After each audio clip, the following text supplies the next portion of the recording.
们今天要走的是新加坡最有历史味道的地方——福康宁公园。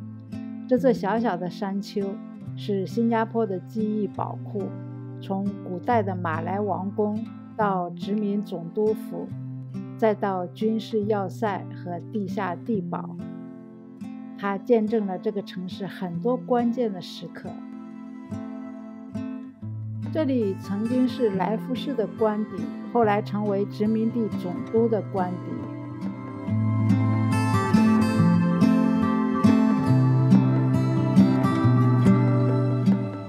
这里一度是新加坡最重要的信息枢纽，有旗杆、报时球、灯塔和电报局。想象一下，200多年前的时间和新闻就是从这座小山传递到全城的。1819年，英国人在这里建立港口后，福康宁山是船只进港时最显著的地标之一。它地理位置优越，可以俯瞰新加坡港的壮丽景色，自然就成为通信中心的理想位置。建在山上的第一个通信设施是旗杆，旗杆上飘扬的各种旗帜用来快速地通报船只，并提供诸如船只抵达、身份、位置等信息。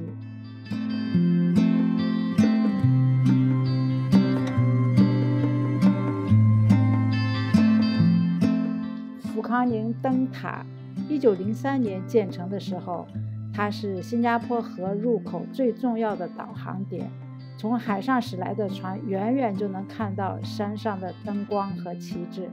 这里就像是海员们的眼睛。这座灯塔在1958年就退役了，现在在新加坡还能看到几座依然运作的灯塔。新加坡作为港口城市，一直都需要这些灯塔来守护繁忙的航道。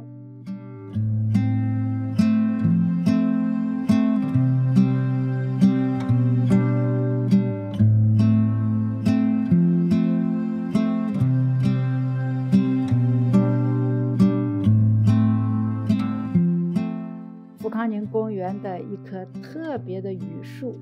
据说在下雨之前，它的叶子会悄悄地合拢，树冠颜色会变暗，好像在预告天气一样。榆树不只是这里的风景，在新加坡很多街道、公园里都能看到它们的身影，就像一个默默守护城市的天然伞。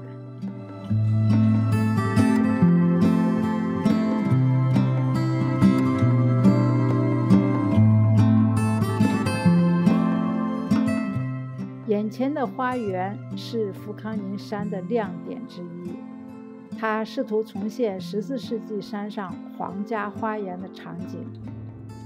花园模仿传统的爪哇风格，好像把古代的宫殿搬到了福康宁山上。走在这里，感觉好像穿越了时空，站在皇家花园里，却只隔几步就能发现现代新加坡的绿意。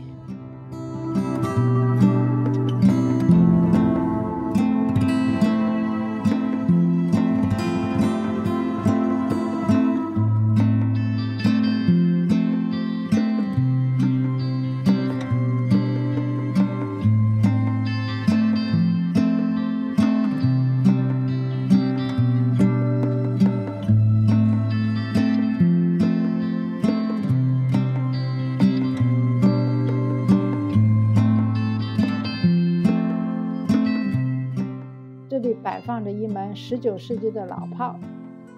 它提醒我们，这里曾经是守卫港口和城市的重要军事据点。这片草坪位于福康宁中心的前面，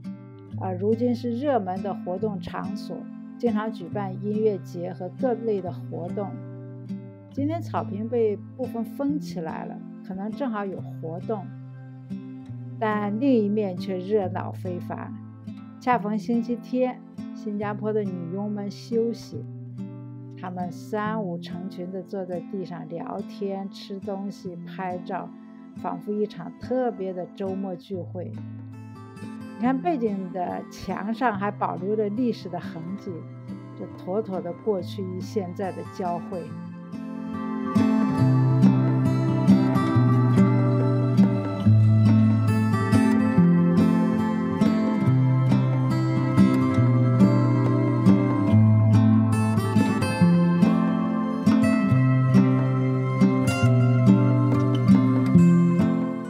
厨房里常用的胡椒，一般都是在超市里买的，没想到它新鲜的时候是长在枝头的，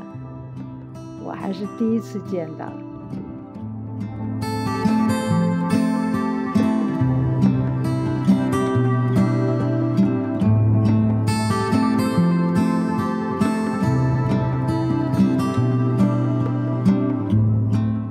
这种紫色的花含有天然的色素，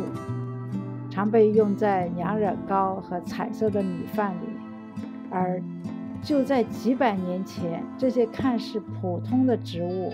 其实是价值连城的香料，把新加坡带进了全球贸易的网络。1822年，来福士就在这座小山上建立了新加坡第一座植物实验园。那时候香料比黄金还珍贵，可以说新加坡的香料梦就是从这里开始的。香料在当时可不是寻常的厨房调料，它们在当时极其稀缺，价值连城。在欧洲，它们被用作防腐剂、烹饪和药用，甚至象征身份与财富。可以说，香料贸易就是最早的全球化。等到英国把这里设成贸易站，新加坡顺理成章成了香料生意的中心之一。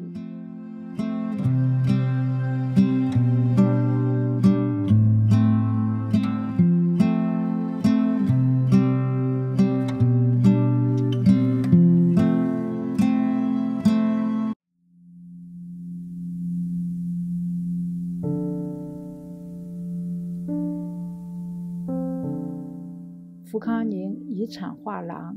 以超过700年的历史为主线，从多个角度讲述了福康宁山在新加坡历史中的重要角色。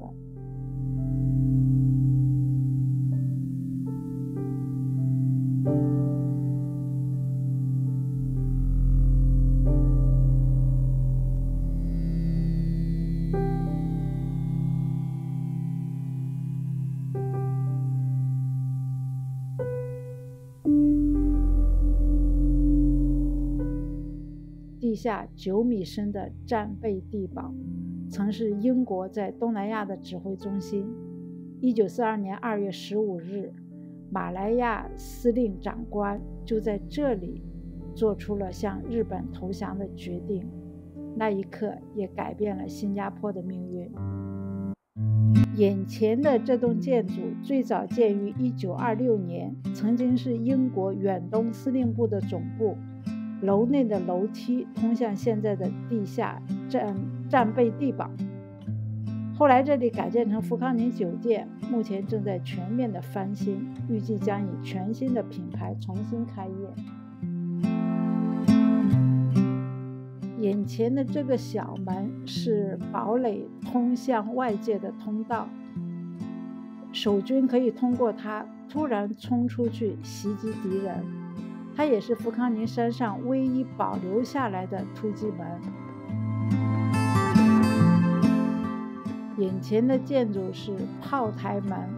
曾是福康宁堡的正门。堡垒建造的主要目的是保护新加坡免受海上入侵，同时在当地发生动乱时为欧洲居民提供避难所。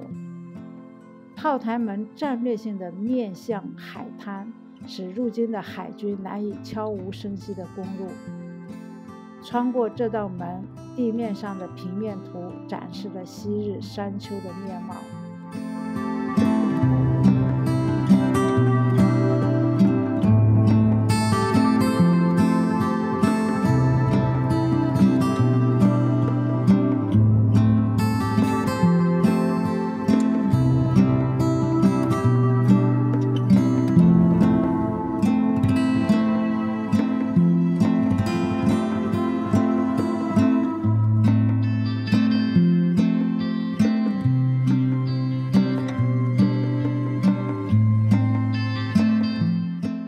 最后我们来到福康宁的网红树洞，